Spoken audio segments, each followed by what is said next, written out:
अल्हम्दुलिल्लाह अल्हम्दुलिल्लाहिल हन्नानिल मन्नान अल्लज़ी खलक़ल इंसान फअल्लमहुल बयान वस्सलातु वस्सलामु अला रसूलिही सय्यिदिल इंसी वल जान व अला आलिही व अस्हाबिही ज़विल खैरि वल इहसान अम्मा बअद फ़अऊज़ु बिल्लाहि मिनश शैतानिर रजीम बिस्मिल्लाहिर रहमानिर रहीम लक़द जाअकुम रसूलुम मिन अनफुसिकुम अज़ीज़ुन अलैहि मा अनित्तुम हरीसुन अलैकुम बिल मुमिनीना रऊफ़ुर रहीम सदक़ल्लाहु मौलाना अज़ीम। बारगाह रिसालत मुआब सल्लल्लाहु तआला अलैहि वसल्लम में एक बार दुरूद पाक का हदिया पेश करें। अल्लाहुम्मा सल्लि अला सय्यिदिना व मौलाना मुहम्मदिन मअदनिल जूदि वल करम व आलिही व अस्हाबिहिल किराम व इब्निहिल करीम व बारिक व सल्लिम सलातन दाइमतन सरमदन अबदा।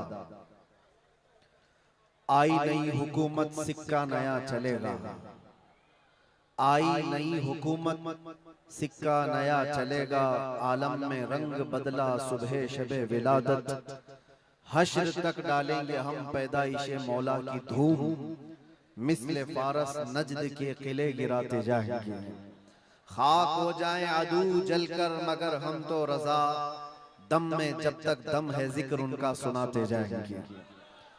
अजीजा ने गिरामी वक़ार, आप तमामी अहबाब को सबसे पहले मैं इस अजीम साअत की मुबारकबादी पेश करता हूँ जो अल्लाह तबारक व तआला ने हमारी जिंदगियों में अता फरमाया है। ये कितना अजीम इत्तेफाक है, बल्कि कितनी अजीम सआदत है कि हम अपनी जिंदगियों में 1500 साला जश्न ईद मिलादुन नबी मनाने जा रहे हैं।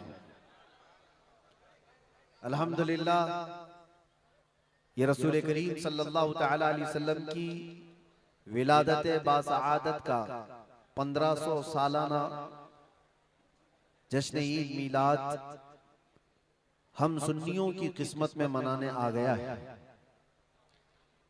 एक बात आपको बताता चलूं कि हुजूर पाक सल्लल्लाहु तआला अलैहि वसल्लम की विलादत की खुशी मनाना ये अल्लाह तबारक व तआला ने किस्मत वालों को अता फरमाया है।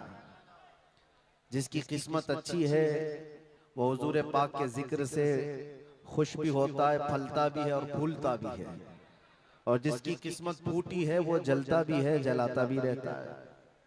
हमें आज उससे गरज नहीं। आप शरीयत के हुदूद में रह करके हुजूर पाक सल्लल्लाहु अलैहि वसल्लम की आमद की जितनी खुशियां मनाएं वो कम है। जितना हुक्म हमें दिया गया है उन सारी खुशियों के साथ आप लोग मियां साल भर में एक बार थोड़ी ना मीलाद मनाने की खुशी है, और एक साल ही नहीं। हमारा मसलक तो ये है कि इस साल ही ईद मिलाद नहीं मनाएंगे, बल्कि हश्र तक डालेंगे हम पैदाइशे मौला की धूम, और बल्कि ये अपना अकीदा बना करके चलो, दम में जब तक दम है जिक्र उनका सुनाते जाएंगे।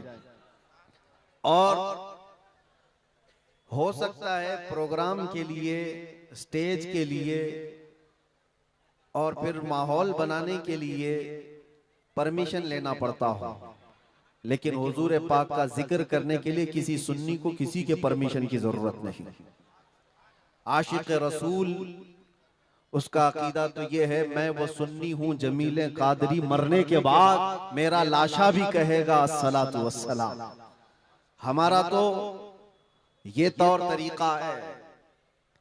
आज सुन्नियों की किस्मत में ये मीलाद की जो घड़ी आई है, सबसे पहले तो मैं गुजारिश करूंगा कि अल्लाह के नबी सल्लल्लाहु तआला अलैहि वसल्लम की बारगाह में वो खिराज अकीदत पेश करो कि ये तारीख बन जाए, बल्कि इस्लाम की तारीख का एक अजीम हिस्सा अभी इस साल आपको मिलने वाला है। पूरी इस्लामी तारीख में ये तारीख बनने जा रही है कि 1500 सालाना जश्न ईद मिलादुन नबी अल्लाह ने हम गुनहगारों को अता फरमाया है, और ये किस्मत नहीं है तो और क्या है मेरे अज़ीज़ों। लेकिन साथ में ये भी मैं आपको बता दूं कि हुजूर पाक सल्लल्लाहु तआला अलैहि वसल्लम की मिलाद की खुशी क्या ये कुरान और हदीस से साबित है भी कि नहीं है, क्योंकि अभी ये 10 दिन बचे हैं। 12वीं शरीफ को एक बात कान खोल करके सुन ले। मैं कुरान और हदीस की दलाइल की तरफ आता हूं बाद में, लेकिन एक बात वजाहत के साथ कहता हूं। हुजूर पाक सल्लल्लाहु ताला अलैहि वसल्लम की विलादत बासआदत 12 रबीउल अव्वल शरीफ को हुई। असह रिवायात और अरजह रिवायात के मुताबिक हर साल हुजूर की विलादत की खुशी हम 12 रबीउल अव्वल को ही मनाएंगे, अगरचे किसी और की तरफ से, डिपार्टमेंट की तरफ से या पुलिस वालों की तरफ से जुलूस किसी और भी दिन निकलता हो, 12 रबीउल अव्वल को 12वीं ही होगी। हुजूर पाक सल्लल्लाहु ताला अलैहि वसल्लम की विलादत 12 रबीउल अव्वल शरीफ को हुई और ये कयामत तक डेट बदली नहीं जाएगी इंशाअल्लाह। और जो कुरान और हदीस की बात मैं अर्ज कर रहा हूं, सबसे बड़ी बात तो ये है, आप रसूल पाक सल्लल्लाहु अलैहि वसल्लम को खुदा समझते हैं या खुदा का रसूल समझते हैं? खुदा का रसूल समझते हैं तो फिर मीलाद मनाओ, इसलिए कि खुदा की मीलाद नहीं हो सकती। खुदा की मीलाद नहीं हो सकती क्योंकि अल्लाह के बारे में अकीदा क्या है हमारा? लम यलिद वलम यूलद, वो ना किसी से पैदा हुआ ना उससे कोई पैदा होगा। अल्लाह किसी से पैदा नहीं हुआ और अल्लाह के पैदा होने की कोई तारीख नहीं बनाई जा सकती, उसकी मीलाद नहीं हो सकती। और रसूल पैदा हुए हैं 12 रबीउल अव्वल शरीफ को। आपकी माँ भी है और आपके बाप भी हैं और आपसे भी लोग, आपसे भी बच्चे पैदा हुए हुजूर पाक सल्लल्लाहु अलैहि वसल्लम से। तो हम पूरी दुनिया में हुजूर की मीलाद मना करके शिर्क को तोड़ने वाला अमल करते हैं, शिर्क को तोड़ने वाला अमल करते हैं। कोई हमारी तरफ जो शिर्क का फतवा देता है उसे कान खोलकर सुन लेना चाहिए। मीलाद मनाकर हम बताते हैं हम मोहम्मद अरबी सल्लल्लाहु अलैहि वसल्लम को खुदा नहीं समझते बल्कि खुदा का रसूल समझते हैं। अगर खुदा समझते या खुदा के बराबर समझते तो हुजूर की मीलाद कभी नहीं मनाते, क्योंकि अल्लाह की मीलाद नहीं मनाई जाती तो हम रसूल की भी मीलाद नहीं मनाते। दोनों को अगर बराबर समझते नहीं, हम सुन्नियों का अकीदा ये है, मैं मानता हूं अक्ल वालो मेरा मोहम्मद खुदा नहीं है, मगर दिलों में ये नक्श कर लो कि वो खुदा से जुदा नहीं है। यह हमारा है। रसूल करीम सल्लल्लाहु ताला अलैहि वसल्लम की मीलाद मनाना शिर्क को तोड़ने वाला अमल है, शिर्क को खत्म करने वाला अमल है।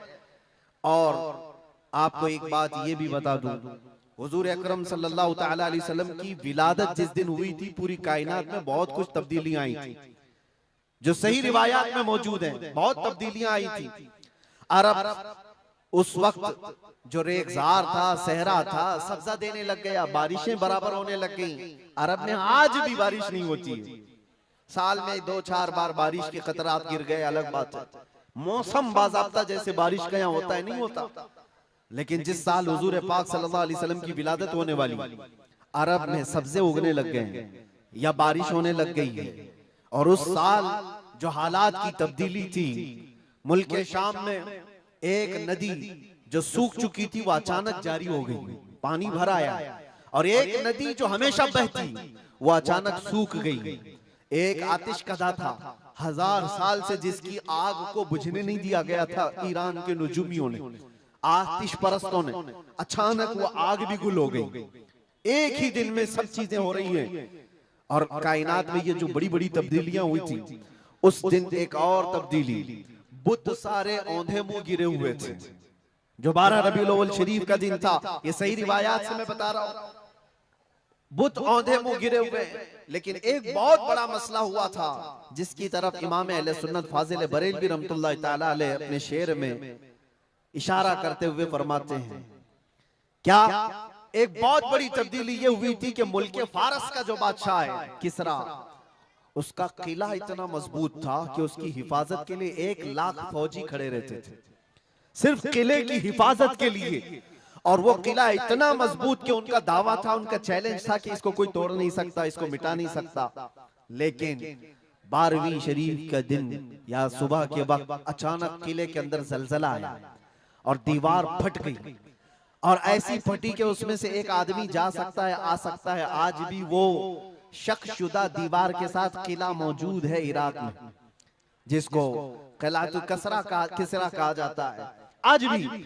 अब आप अंदाजा करें 2000 साल से वो किला आज तक मौजूद है, तो उस वक्त कितना मजबूत रहा होगा। उस वक्त किले के अंदर जलजला आया और तख्त उलट गया, दीवार में दरार पड़ गई, वो दरार आज भी मौजूद है। बादशाह हैरान और परेशान।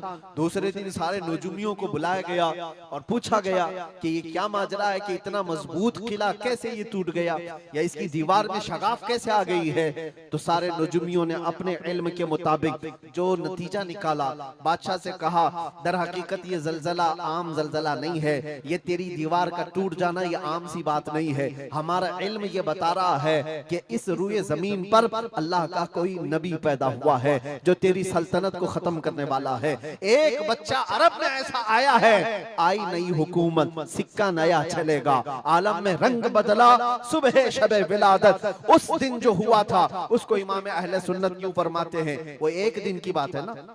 हुजूर की विलादत हुई, फारस के किले में क्या हुआ, जलजला आया। हुजूर की विलादत इधर मक्का में हुई और मुल्क फारस में जलजला आया और किले के अंदर दरार आई। अब सुनो, आला हजरत कहते हैं हश्र तक डालेंगे हम पैदाइश मौला की धूम, यानी कयामत तक हम रसूलुल्लाह की मिलाद का जिक्र धूमधाम से मनाएंगे। इसका असर क्या होगा, फारस में तो देखा था किले में जलजला आ गया था, हुजूर के पैदाइश के जिक्र से ही किला हिल गया था। अब हम जब जब जिक्र करेंगे मिसले फारस नजद के किले गिराते जाएंगे, मिसले फारस नजद के किले गिराते जाएंगे। आज जिन लोगों के किले गिरते हैं या हिलते हैं वो जिक्र मुस्तफा से ही गिरते हैं, लेकिन उसका हमें कुछ असर नहीं होना चाहिए। खाक हो जाएं अदू जलकर मगर हम तो रजा, दम में जब तक दम है जिक्र उनका सुनाते जाएंगे। अजीजा ने गिरामे वक़ार, मैं बहुत छोटे से वक्त के लिए आपके पास आया हूं, लेकिन एक अजीम मैसेज देकर के कि मिलाद मुस्तफा सल्लल्लाहु अलैहि वसल्लम के मौके पर सारे सुन्नियों को यह चाहिए कि सिर्फ झंडे लगाने और कुमकुमे लगाने और बड़े बड़े नारे लगाने से ही ईद मिलादुन नबी का आप एहतमाम नहीं कर रहे हो, बल्कि हर सुन्नी आशिक रसूल को चाहिए कि वो इस मौसम में नहीं बल्कि पूरी जिंदगी उसकी है, लेकिन इस मौसम में खास तौर पर अपने नबी पाक सल्लल्लाहु अलैहि वसल्लम की सीरत तो पढ़ ले, मेरे आका सल्लल्लाहु अलैहि वसल्लम की बायोग्राफी मालूम हो जाए, हुजूर पाक की जिंदगी को समझ जाएगा।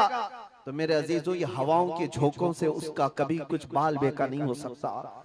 जो नबी पाक सल्लल्लाहु अलैहि वसल्लम को पढ़ा हुआ है वो तूफानों और आंधियों में अपना मजहब नहीं बदल सकता, वो लोगों की लालच पर अपना दीन का सौदा नहीं कर सकता। ये वही लोग हैं जो दीन के सौदा करते हैं जिन्होंने अपने नबी को नहीं पढ़ा। हुजूर पाक सल्लल्लाहु अलैहि वसल्लम को जिन आंखों ने एक बार देखा है वो सहाबा की जिंदगी तो देख लें, उनको खोलते हुए तेल में भी डाल दिया गया, मगर दामन मुस्तफा से हाथ हटाना तो दूर की बात है, जुबान पर लफ्ज लाना भी उन्होंने कभी गवारा नहीं किया। जानते हो, 3 भाई थे, ये कलयुगी में एक हिकायत लिखी हुई है, 3 सगे भाई थे, एक ईसाई बादशाह ने गिरफ्तार कर लिया। तीनों जवान थे, 20 से 30 साल के बीच में, और बादशाह ने कैद करके उनको सबसे पहले क्या कहा, तुम अपना दीन बदल लो, धर्म परिवर्तन कर लो, मोहम्मद अरबी सल्लल्लाहु अलैहि वसल्लम के जो कसीदे गाते हो छोड़ दो। लेकिन देखो, याद रखो, उसमें से जब बादशाह ने ये बात रखी तो उन्होंने कहा नहीं, हमारा दीन इतना सस्ता नहीं है कि हम तुम्हारी कैद में आते ही बदल डाले। उसने कहा अगर तुम बदल लोगे तो मैं तुम्हें अपने वजारत में सिपाहियों में बड़े मनसब पर रखूंगा। नहीं माना, ठुकराया। बादशाह ने क्या कहा, इसकी सजा तुम्हें भुगतने के लिए तैयार रहनी होगी। तैयार। बहुत बड़े एक कढ़ाई में तेल को लाकर खोलते हुए तेल में उसमें से सबसे बड़े भाई को डालने का हुक्म दिया। बादशाह ने जैसे हुक्म दिया, जल्लाद आया और उन 3 भाइयों में से एक को उठाया और खोलते हुए तेल में डाल दिया। अंदाजा करो, मोमबत्ती पर अगर तुम्हारी उंगली भी लग जाए ना तो चमड़ी जल करके निकल आएगा, और पता नहीं कितने दिन तक इसकी जलन आपको होती रहे। लेकिन एक पकते हुए तेल में डाला जा रहा है, डाल दिया, जिस्म पूरा चरमरा गया। थोड़ी देर गुजरी, 2 भाई और मौजूद, दूसरे को बुलाया गया, देखा तुम्हारे भाई का हश्र क्या हुआ है, तुम अगर बादशाह की पेशकश को कबूल कर लो तो शायद तुम्हारी जान बच सकती है। दूसरे ने मुस्कुराया और कहा, वही शायद उनकी ही जुबान थी जो बरेली से यूं आती है, जिंदगी ये नहीं किसी की किसी के लिए, जिंदगी है नबी की नबी के लिए। मेरे बड़े भाई को जलाने के बाद अब तो तुमने और भी मुश्किल कर दिया है फैसला। मैं इस बात के लिए तैयार हूं कि इससे बड़े तेल में भी मुझे डाला जाए, लेकिन जुबान पर मेरे मुस्तफा के दामन को छोड़ने वाली बात कभी नहीं ला सकता। दूसरे भाई को भी उठाया गया और खोलते हुए तेल में डाल दिया। दो भाइयों की शहादत हो गई जगह पर ही। वो तेल में डालना जुबान पे अल्फाज हो सकता है, आसानी से हम बोल रहे हैं और आप आसानी से सुन रहे हैं। प्रैक्टिकल जिसके साथ होगा वो अंदाजा कर सकता है दर्द और कर्ब किसको कहते हैं, शिद्दत की तकालीफ किसको कहते हैं। मेरे अजीजों, तीसरा जो नौजवान था वो बहुत ही कम उम्र का था, 22 से 23 साल का होगा। बादशाह का जो वजीर वहां पर था, उसने देख करके बादशाह से कहा, इस लड़के को मेरे हवाले कर दीजिए, मैं इसको बदल करके लाऊंगा, मेरा चैलेंज है। क्यों जान इसकी भी ले लेंगे, मैं इसको बदल करके लाऊंगा। इतने मजबूत लोग कैसे हो सकते हैं अरब के कि खोलते हुए तेल में इनके भाइयों को डाला गया, तब भी ये बदल नहीं रहे। दो को मरते हुए, अरे यहाँ एक को डंडा पड़ते हुए देखकर सारे भाग जाएं, और ये दो को जलते हुए देख करके भी टस से मस नहीं होते। कैसा अकीदा है, कैसा तसल्लुब है इनका। बादशाह ने कहा, किस बात पर तुम्हें यकीन है कि इसको तुम बदल लाओगे। उसने कहा, मुझे भरोसा है, आप मुझे दीजिए 1 महीने का टाइम, इसको बदल कर न लाऊं तो फिर मुझे आप जो सजा दे। बादशाह ने कहा, ठीक है ले जाओ। तीसरे को खोलते हुए तेल में डालने की बजाय बादशाह ने अपने वजीर के हवाले कर दिया। और दुनिया देखो, वो मेरे अजीजों याद रखो, आशिकाने मुस्तफा से 2 इम्तिहान हर जमाने में होते रहेंगे, आज भी हो रहे हैं और होते रहेंगे। पहला इम्तिहान, मौत से डरा करके तुम्हारा दीन छीन लिया जाएगा। मौत से डरा करके ये हो जाएगा, वो हो जाएगा, तुम्हें ये कर दिया जाएगा, वो कर दिया जाएगा। मौत का डर, खौफ तुम्हारे कदमों में डगमगाहट लाने के लिए लाया जाता है। अगर मौत से नहीं डरता कोई आदमी, तो उसके साथ दूसरा पेंतरा क्या खेला जाता है। ये दुनिया का दस्तूर है, हमेशा से जब देखती है दुनिया के ये मौत से डरता नहीं है, तो फिर इसको औरत और दौलत की लालच से खरीदने की कोशिश की जाती है। ये 2 चीजें ऐसी हैं जो अच्छे अच्छों का सौदा कर जाती हैं। बहुतों ने अपना ईमान सिर्फ शबाब पर बेच दिया है, हुस्न शबाब को देख करके। औरतों के दिल दादा हुए या दौलत के दिल फरेब हो गए, और उन्होंने अपना दीन का सौदा कर लिया है। नौजवानों याद रखो, तुम्हारी जिंदगी में अगर ये 2 इम्तिहानों में से कोई इम्तिहान आए, तो अपने नबी पाक को याद कर लेना, हुजूर को याद कर लेना, और अल्लाह के नबी सल्लल्लाहु अलैहि वसल्लम की बारगाह में ये इस्तिगासा कर लेना कि मेरे आका, बड़ा सख्त और कठिन वक्त आया है। दुनिया मौत से डरा करके कभी मेरा ईमान छीनने की कोशिश कर रही है, अगर उससे मैं नहीं डगमगाया तो दुनिया मुझे हुस्न शबाब की लालच दे करके अपनी तरफ लेना चाहती है। अब उस वजीर ने क्या किया, उस छोटे से नौजवान लड़के को अपने घर ले गया, और उसकी बेटी थी जो निहायत हसीन और जमील, बहुत खूबसूरत लड़की उस वजीर की थी। अपनी बेटी को बुलाया और कहा, बेटी तेरे लिए एक काम देता हूँ, 1 महीना हमको मिला है, इस नौजवान को अपनी मोहब्बत में, अपने हुस्न जमाल में लेकर के आजा, बादशाह सलामत से जो इनाम चाहे तुझे ला करके दे दूंगा। अपनी लड़कियां आशिकाने मुस्तफा को खरीदने के लिए कल भी भेजे जाते थे, आज भी भेजी जा रही है। हो सकता है बहुत सारी जगहों पर जो हमारे लोग मुर्तद होते जा रहे हैं, वो जो बच्चियां आज अपने दीन और ईमान का सौदा करके भागती हैं किसी गैर के साथ, और कहीं जा करके शादियां रचाती, वो ये समझती हैं कि ये कॉमन सी बात है।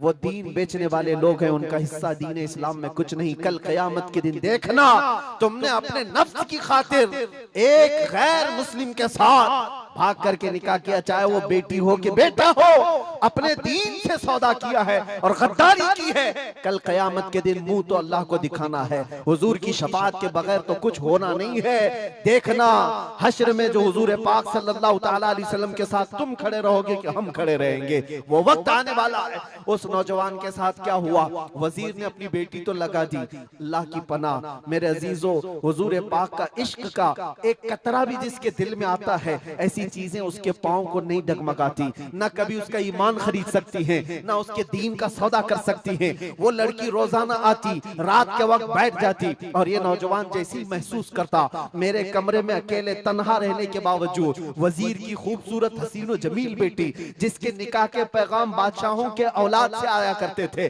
शहजादे निकाह का पैगाम भेजा करते, वो लड़की मेरे पास आकर बैठ जा रही है। नौजवान क्या करता था, मुसल्ला बिछाया और सजदे में गिर गया।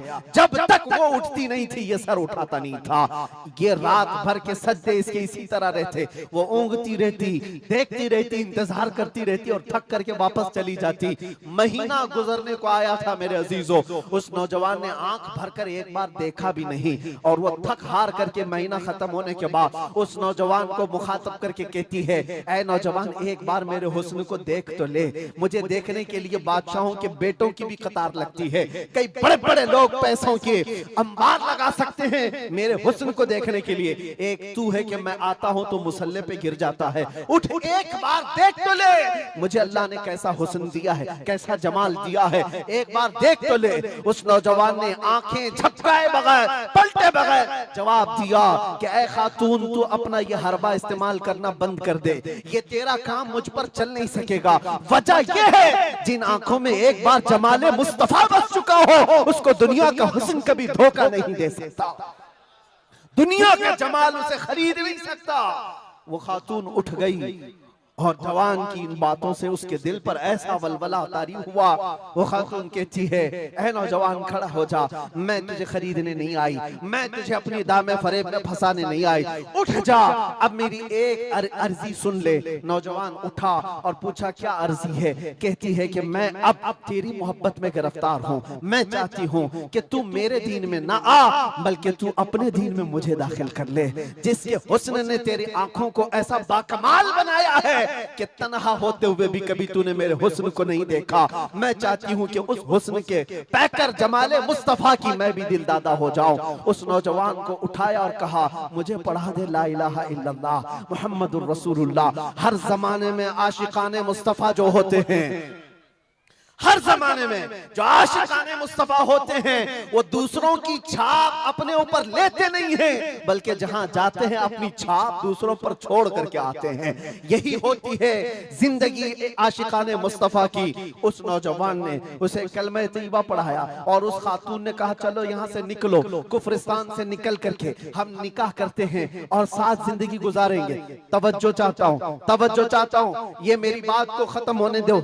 ऐ नौजवानों, आज तुम्हें कोई बहकाने वाला, खोलते हुए तेल में डालने वाला नहीं है, उसके बावजूद तुमने पता नहीं अपने कितने घंटे ये सारे सोशल मीडिया पर आई हुई ऐसी हसीना और जमीलाओं के पीछे अपनी रातें बर्बाद कर डाली। तुम्हें पता नहीं ये आंखें अल्लाह ताला ने तुम्हें किस लिए दिए हैं। दुआ ये करो कुछ ऐसा कर दे मेरे किरदिगार आंखों में, हमेशा नक्श रहे रूए यार आंखों में। उन्हें न देखा तो किस काम की है ये आंखें कि देखने की है सारी बहार आंखों में। अजीजाने गिरामी, उस नौजवान ने उस खातून की बात सुन ली और कहा, चलो मुझे इस जगह से, इस कैद से निकालो, हम ये शहर छोड़ देते, ये मुल्क छोड़ देते हैं। उस खातून ने उस नौजवान को आजाद किया और साथ लेकर चल पड़ी।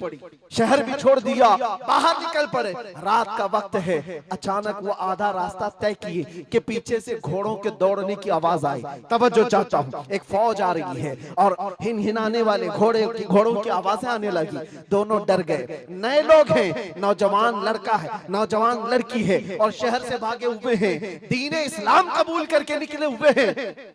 बादशाह को हो सकता है खबर हो गई होगी, वजीर को पता चल गया होगा कि कैद से निकला हुआ ये फरार मुजरिम हमारा शहर छोड़कर जा रहा है। पूरी फौज आती हुई नजर आ रही थी। ये दोनों एक दरख्त के पीछे ओट पर छुप कर खड़े हो गए। पता नहीं अब इसके आगे क्या होने वाला है, हमें गिरफ्तार कर लिया जाएगा, हो सकता है हमारा भी अंजाम वही होगा जो हमारे दो भाइयों के साथ हुआ।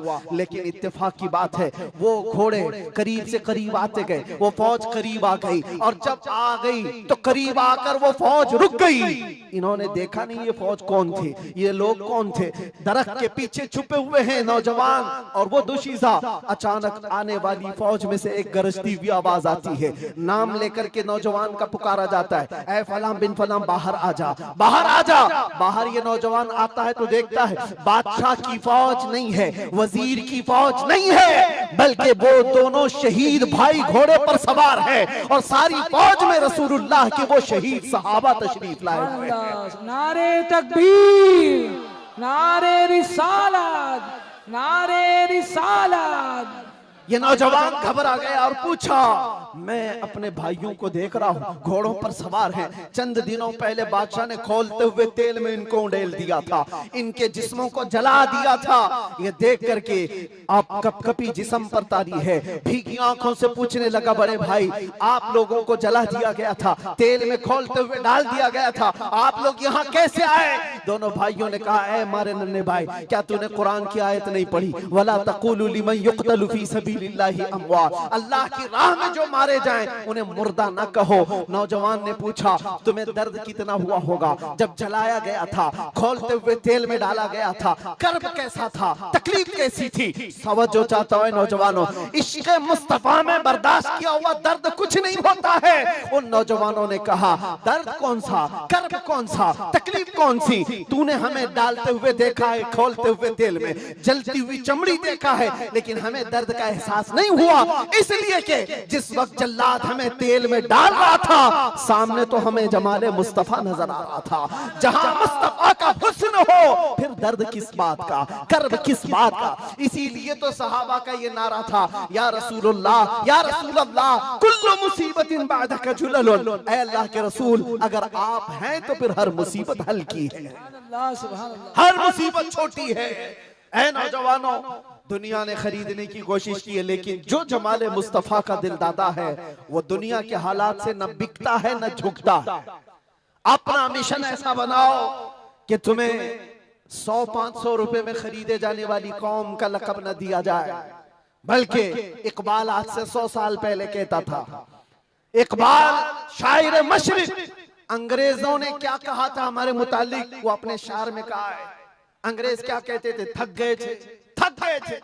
आपको क्या पता है, हिंदुस्तान की इस आजादी में जितने आज बड़े बुलंद बांग दावे किए जाते हैं, पता है नौजवानों, तारीख याद रखो, 30,000 उलमाए अहले सुन्नत को इन्होंने दिल्ली से लेकर कश्मीर तक हर झाड़ी पर फांसी पे लटकाया हुआ था।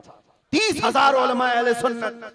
काला पानी की सजा अंडमान निकोबार में किसको दी गई थी? अल्लामा फजले खैराबादी, इनायत अहमद काकोरवी, जिनकी पीठ की हड्डी तोड़ दी गई थी, खड़े नहीं हो सकते थे, 8-8 साल 10-10 साल तक झुकी हुई कमर के साथ इनको सजाएं दी गई। किफायत अली काफी कौन है, जिनको भरे बाजार में चौराहे पर लाकर अंग्रेजों ने फांसी पर चढ़ाया था। जालिमात तारीख भुला देते हैं, या तारीख के चेहरे पर आज मट्टी थोपने की कोशिश की जाती है, और हमारे नौजवान है कि याद नहीं रखते हमारी तारीख। या आशिकाने मुस्तफा थे, अंग्रेजों की नाक में अगर किसी ने दम किया था तो वो आशिकाने मुस्तफा की जमात थी, आशिकाने मुस्तफा की जमात थी। किफायत अली काफी को सूली पर चढ़ा रहे थे, लेकिन जानते हो उससे पहले किफायत अली काफी एक आलिम दीन, एक आलिम दीन, उस आलिम दीन को गिरफ्तार करने के लिए कितने कुत्ते आए थे? 3,000 अंग्रेजों की फौज ने मिलकर के एक आलिम दीन को गिरफ्तार किया था। हमेशा से यही तारीख रही है, हमेशा से। इसलिए कि पता है कि रसूलुल्लाह सल्लल्लाहु ताला अलैहि वसल्लम का शेर 1-2 के काबू में आ भी नहीं सकता, हमेशा घेर कर मारने की आदत कुत्तों की रही। करबला में भी तो यही हुआ, अकेले इमाम हुसैन के साथ सुबह से लेकर दोपहर तक लड़ते रहे, और आपको पता है एक हुसैनी जवान ने 200-200 यजीदियों को मार डाला है, एक ने। तारीख खाली मरने वालों की ना बताओ, शहीद होने वालों की नहीं बताओ, ये भी देखो हुसैनियों ने कितनों को सुलाया है। एक हुर बिन यजीद जो एक रात पहले इमाम हुसैन के पास आकर बैत किए थे, एक रात पहले, और उन्होंने दूसरे दिन जंग शुरू की थी तो 120 लोगों को मारा था। आप अंदाजा करो, एक रात का हुसैनी 120 को सुला सकता है, तो अंग्रेज अच्छी तरह जानते हैं जो पैदाइशी हुसैनियों कितनों को सुला सकता है, सब पता है। किफायत अली काफी को 7 दिन तक गिरफ्तार करके उनके जिस्म पर इस्त्री चलाते थे, गरम इस्त्री चलाते थे, और जब चमड़ी जलती थी तो उस पर नमक छिड़कते थे। और किफायत अली काफी को बार बार कहते, फतवा बदल डालो, आ जाओ हमारे वजारत में, हमारा मनसब ले लो, हर महीने पाउंड दिए जाएंगे, बरतानिया के पाउंड। लेकिन आशिक मुस्तफा डॉलर और बरतानिया के पाउंड पर नहीं बिकता, वो हुस्ने मुस्तफा का दिलदादा होता। 8वें दिन जब उनको फांसी पर चढ़ाया गया था, फांसी कोई आम चीज नहीं है मेरे अजीजों, जिसको सामने देख करके चच्चों की हालत खराब हो जाए। लेकिन किफायत अली काफी फांसी को देखकर कहने लगे थे, कोई गुल बाकी रहेगा न चमन रह जाएगा, पर रसूलुल्लाह का दीन हसन रह जाएगा। सब फना हो जाएंगे काफी वो, लेकिन हश्र तक नाम हजरत का जुबानों पर सुखन रह जाएगा, नाम हजरत का जुबानों पर चलन रह जाएगा। फांसी भी दे दी।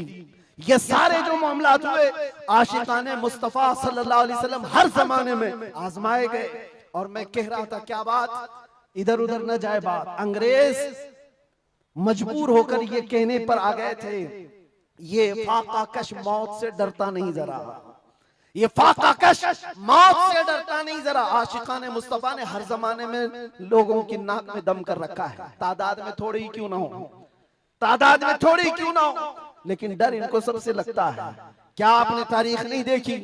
एक बात मैं बताऊं, बॉडी बनाने वाले, मुख्य आजमाई करने वाले, चाहे तुम्हारे पास जितनी भी ताकत हो, ये जिस्मानी ताकत अपनी जगह पर, हमने देखा है व्हील चेयर पर बैठ करके एक खादिम हुसैन लब्बैक या रसूल अल्लाह कहता था, यूरोप की धरती भी हिलने लगती थी। पता ही चलता है जिस्मानी ताकत का कोई असर नहीं होता, इश्क मुस्तफा जहां होता है वो असली ताकत कहलाई जाती है। नारे तकबीर, नारे रिसालत, आशिकाने मुस्तफा, सुभान अल्लाह, सुभान अल्लाह।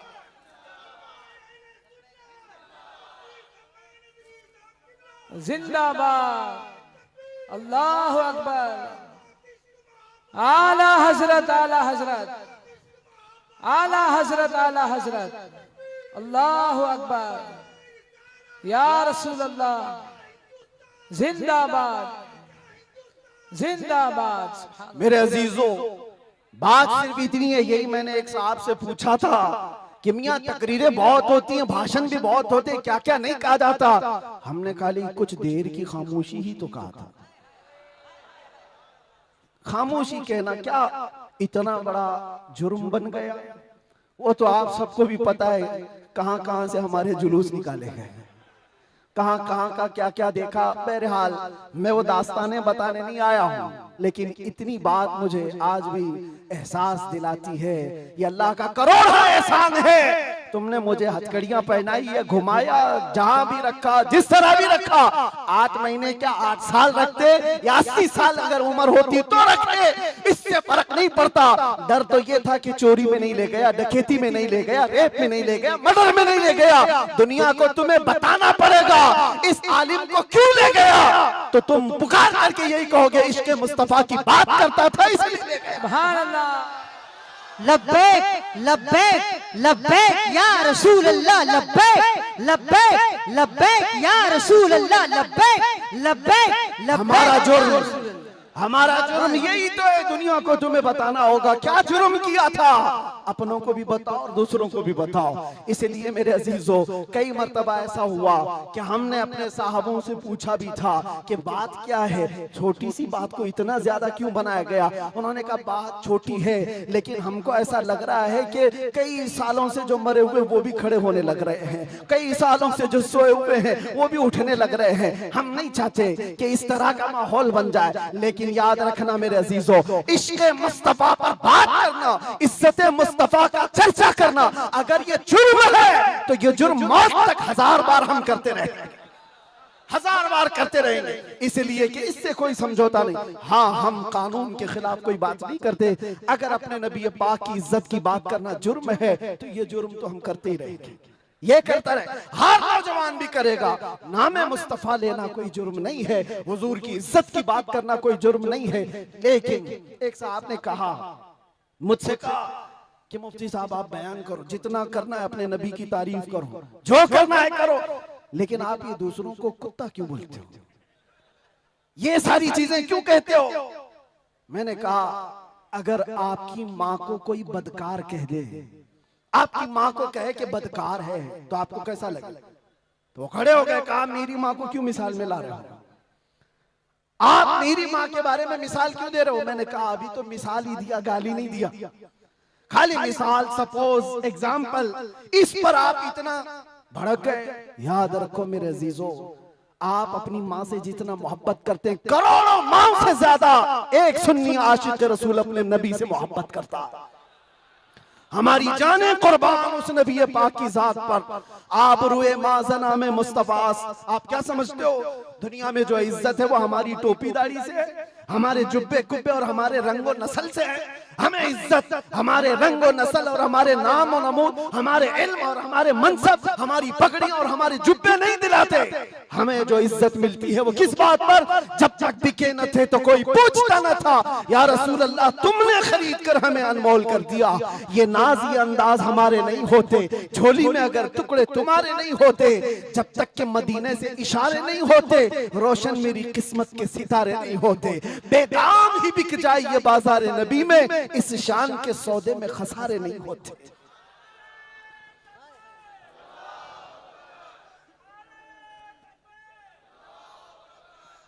बात मैं अभी खत्म करने आ रहा हूं, बस आप इस बात को अंदाजे में रखो मेरे अजीजों। दुनिया में बहुत आंधियां हैं, बहुत तूफान, और लोग कहते हैं हालात सही नहीं है, हालात सही नहीं है, इसलिए ऐसे चलना चाहिए। हालात तो हुजूर जब ऐलान नबूवत किए थे उस वक्त से लेकर अब तक कभी सही हुए ही नहीं, कभी सही नहीं हुए। क्या बदर में हालात सही थे? उहद में हालात सही थे? खंदक में हालात सही थे? खैबर में हालात सही थे? फतेह मक्का में हालात सही थे? करबला में हालात सही थे? कभी नहीं हुए।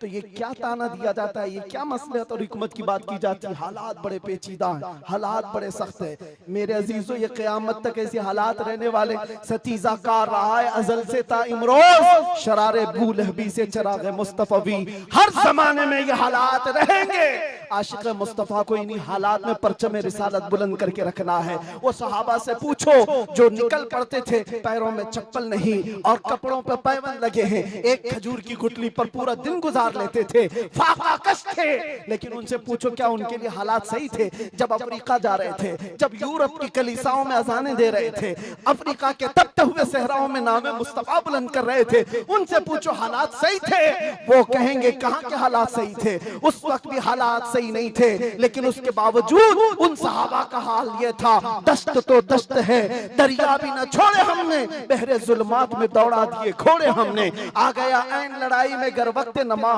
किबला रूहों के ज़मीन बोस हुई कौम हिजाज, एक ही सफ में खड़े हो गए महमूद अयाज, न कोई बंदा रहा न कोई बंदा नवाज। ये सहाबा का मसलक था, उनका मामूल था। टल न सकते थे, जंग में अड़ जाते थे, पांव शेरों के मैदान से उखड़ जाते थे, हक से सरकश हुआ कोई तो बिगड़ जाते थे। अरे तेग क्या चीज है, हम तोप से भी लड़ जाते थे।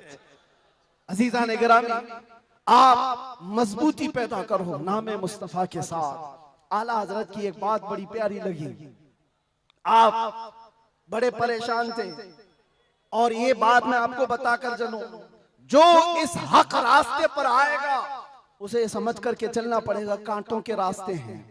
ऐसा नहीं कि हर जगह फूल सजाए जाएंगे।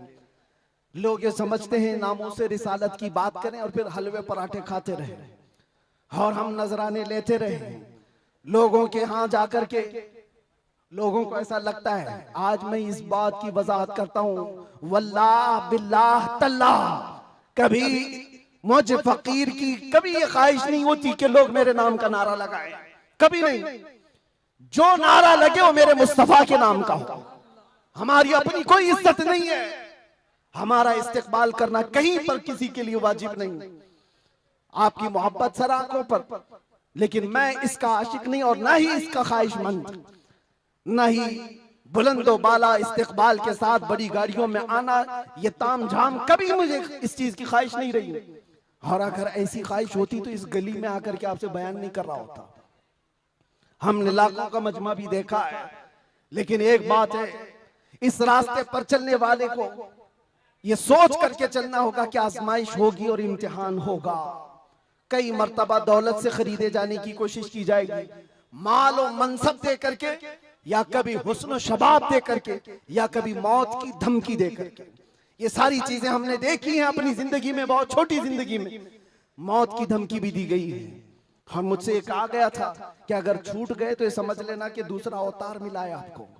हम तो खैर अवतार देने वाले तुम नहीं हो, रज़्ज़ाक़ हकीकी अल्लाह रब्बुल इज्जत। जब तक वो न चाहे तुम्हारी सारी कायनात मिलकर के मेरा बाल बेका नहीं कर सकेगी। और अगर अल्लाह तबारक व तआला चाहे तो मच्छर और चूंटी से भी मौत हो सकती है। अल्लाह ना चाहे तो मोदी योगी से भी कुछ नहीं होता। अल्लाह अगर ना चाहे, अल्लाह अगर ना चाहे फिरौन और नमरूद से भी कुछ नहीं होता। और अगर अल्लाह चाह ले तो मच्छर से नमरूद भी मर सकता है और पानी से फिरौन भी हिलाक हो सकता है। हमारा अकीदा ये है, हमें उस बात का डर नहीं है। हमारी जिंदगी जब तक लिखी हुई है वो रहेगी और मौत आनी है तो आनी है। लेकिन इतना याद रखो मेरे अजीजों, क्या ही खूब है बिस्तर पर पांव रगड़ रगड़ करके मरने से बेहतर है कि नामे मुस्तफा बुलंद करके दुनिया से जाए। बुज़दिलों के साथ जाने से बेहतर है आशिकों की जमात में जाए। और आजमाइश तो होगी, इम्तिहान तो होगा। सहाबा के साथ क्या नहीं हुआ? उनके माल, उनकी औलाद, उनके घर बार सब लूट लिए गए थे मक्का में। आजमाइश ऐसी थी कि वो पूरा पूरा दिन एक खजूर की गुठली पर गुजारा करते थे और जंगें ऐसी उन पर मुसल्लत कर दी गई थी कि उनको अमन नाम की कोई चीज ही नहीं मिलती थी। हर घड़ी एक जंग से निकले दूसरी जंग, दूसरी से तीसरी। हुजूर पाक की वफादारी के साथ इम्तिहान तो होगा।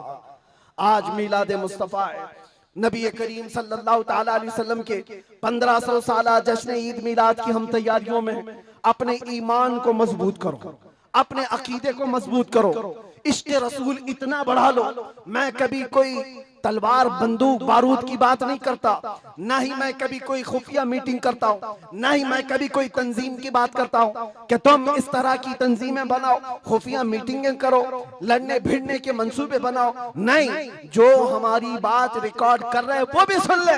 मैंने कभी नौजवानों को लड़ने भिड़ने के लिए तैयारियां करने की कभी बात नहीं की।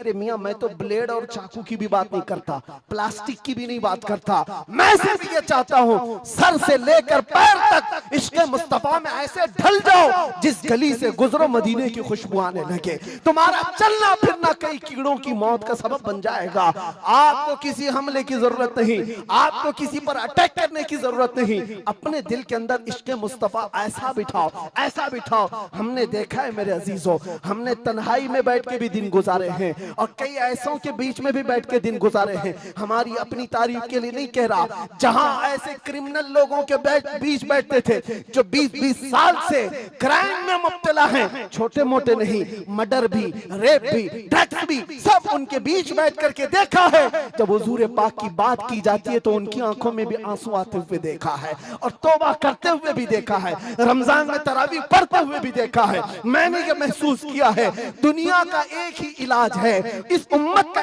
एक ही इलाज है, वो मेरी बात का आखिरी हिस्सा है। इस दुनिया का एक ही इलाज है कि मोहम्मद से वफा तूने तो हम तेरे हैं, ये जहां चीज है क्या लोहो कलम तेरे हैं। लब्बैक या रसूल अल्लाह, या अल्लाह या रहमान या रहीम, दिल माराकुन मुस्तकीम बिहक़्क़ि इय्याका नअबुदु व इय्याका नस्तईन। मालिक व मौला परवरदिगारा करीमा कारसाज़ा, तेरी दी हुई तौफीक से हमने जो कुछ भी पढ़ा और जो कुछ भी बयान किया और सुना, सब पर हमें अमल की तौफीक अता फरमा।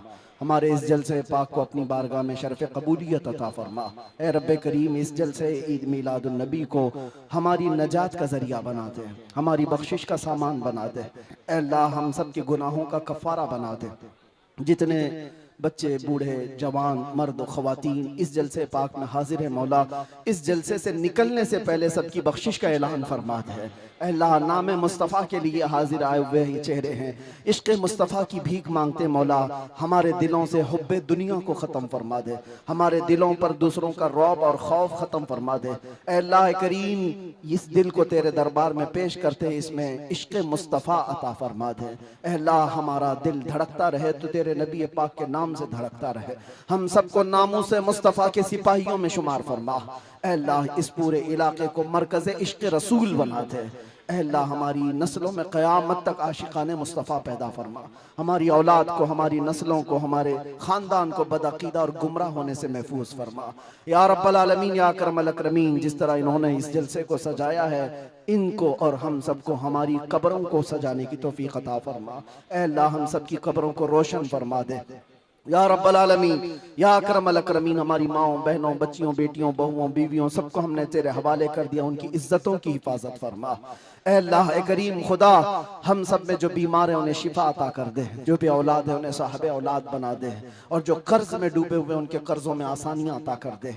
ऐ अल्लाह जो बेरोजगार है उन्हें हलाल रोजियां अता फरमा, जो नाहक मुकद्दमे और जेलों में हो उनको आज़ाद फरमा दे। ऐ करीम खुदा रहमान राहिमीन, मौला तेरे दरबार में आखिर में ये इल्तिजा है, न जाने ये आंखें कब हमेशा के लिए बंद हो जाएं। इन आंखों के बंद होने से पहले एक बार तेरे हबीब पाक के चेहरे की जियारत नसीब फरमा। ऐ अल्लाह दुनिया में हर आफत से बचाना मौला, उक़बा में न कुछ रंज दिखाना मौला, बैठे जो दरे पाक पैगंबर के हुजूर ईमान पे उस वक्त उठाना मौला। कुछ ऐसा कर दे मेरे किरदगार, आंखों में हमेशा नक्श रहे रूए यार आंखों में, उन्हें न देखा तो किस काम की हैं ये आंखें कि देखने की है सारी बहार आंखों में। ऐ अल्लाह हमारी दुआओं को तेरे हबीब पाक के नालैन के सदक़े कबूल व मकबूल फरमा। इन्नल्लाह व मलाइकतहु युसल्लूना अलन नबी या अय्युहल्लज़ीना आमनू सल्लू अलैहि व सल्लिमू तस्लीमा। अल्लाहुम्मा सल्लि अला सय्यिदिना मुहम्मदिन मअदनिल जूदि वल करम व आलिहि व अस्हाबिहिल किराम व इब्निहिल करीम व बारिक व सल्लिम। दअवाहुम फीहा सुब्हानक अल्लाहुम्मा व तहिय्यतुहुम फीहा सलाम व आखिरु दअवाहुम अनिल हम्दुलिल्लाहि रब्बिल आलमीन। जब दमे वापसी हो या अल्लाह, जब दमे वापसी हो या अल्लाह, लब पे जारी हो बस ला इलाहा इल्लल्लाहु मुहम्मदुर रसूलुल्लाह। एक ऐलान मेरी तरफ से, जुलूस ईद मिलादुन नबी सल्लल्लाहु अलैहि वसल्लम आएगा तो है नौजवानों, पूरी दुनिया आपको देख रही होगी। मेरा ये बयान हर आशिक रसूल तक पहुंचे। पूरी दुनिया उस वक्त आपके चलने फिरने के अंदाज को देख रही होगी। बड़े बड़े डीजे लाना और उस पे गानों की धुन की तरह थिरकना इस्लाम में हराम है, हराम है, हराम है। और एक हराम काम से अपने नबी पाक की मिलाद नहीं मनाई जा सकती। याद रखो, तुम अगर अपना एंटरटेनमेंट करना चाहते हो तो किसी और जगह जाकर करो, मिलाद मुस्तफ़ा को बर्बाद ना करो। मेरी ये गुजारिश है हर नौजवान को, आप सुन्नत मुस्तफ़ा सल्लल्लाहु अलैहि वसल्लम में मलबूस हो जाए और खूब खुशबू लगाए, खूब खैरात करे और नारे भी हो, हुजूर की नातें भी हो सब जगह, लेकिन डीजे के जरिए से या उस दिन नशा करके दूसरों को तकलीफ पहुंचाना और अपने जिस्म को तकलीफ पहुंचाना अल्लाह के नबी सल्लल्लाहु अलैहि वसल्लम को ईजा देने के बराबर है। हुजूर तो ये फरमाते हैं, तुम्हारे तलवों में कांटा भी चुभे तो उसका दर्द मुझे होता है। आप अंदाजा करो, उम्मत मुस्तफ़ा हो और हुजूर पाक को ईजा देना और दर्द देना आपका मजहब नहीं हो सकता। उस दिन रोजा भी रख सकते हैं, खैरात भी कर सकते हैं, इश्क़ मुस्तफ़ा के नगमे भी सुना सकते हैं, और जो गरीब हो, कमजोर हो, उनको उठा भी सकते हैं, और बूढ़ों का बोझ भी उठा सकते हैं। मिलाद मनाने के बहुत तरीके हैं, जरूरी नहीं कि डीजे पर नाचना ही और जुलूस में निकल करके थिरकना ही और झंडे फहरा करके लोगों को तकलीफ देना, आग उछालना, ये सब गैरों की तरफ से आए हुए रस्म व रिवाज है। मैं गुजारिश करता हूं कि ऐसी किसी भी रस्म व रिवाज से मिलाद मुस्तफ़ा के जुलूस को नापाक न करो, और अगर कोई करता है तो उसे रोकने की कोशिश करो। तुम अपने बाप का इस तरह मना लेना या तुम्हारे बेटे का कर लेना, मगर मुस्तफ़ा करीम के मिलाद को नापाक होने नहीं देना। इंशाअल्लाह जुलूस ईद मिलाद 1500 साल जो आ रहा है उसको इस तरह से मनाएंगे कि इश्क़ मुस्तफ़ा की खुशबू हर गली कूचे में हम पहुंचाएंगे इंशाअल्लाह। लब्बैक या रसूल अल्लाह, लब्बैक या रसूल अल्लाह, लब्बैक या रसूल अल्लाह।